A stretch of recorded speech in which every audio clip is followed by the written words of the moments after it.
Good afternoon from Los Angeles. I'm still reporting on the economy. So if banks create all the money and the Fed is supposed to be somehow controlling the banks, do they? Of course, the answer is no. In late 2008, Congress investigated how much money the banks were creating.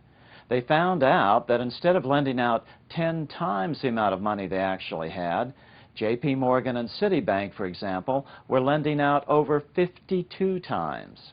Freddie Mac and Fannie Mae were lending out 80 times the amount of money they actually had, and Goldman Sachs 333 times. In other words, that's counterfeiting American dollars for their use and profit on a massive scale. So it's clear that the Fed wasn't controlling the banks.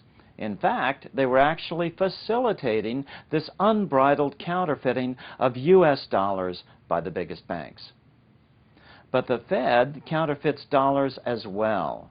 Have you ever heard of QE1 and QE2? QE stands for quantitative easing. That's where the Fed creates money from thin air and gives it to the banks to supposedly keep them solvent. Sure, that money keeps the banks profitable, but it does exactly nothing for the average American. How do they do that? They simply write a check based on nothing, no reserves whatsoever.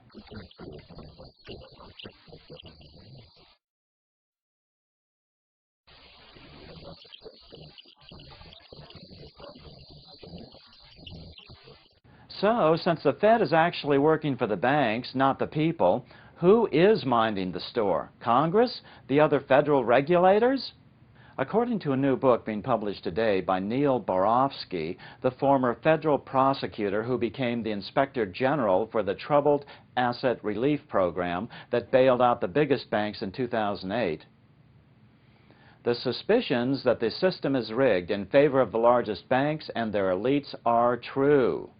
People need to understand how captured their government has become to the financial interests.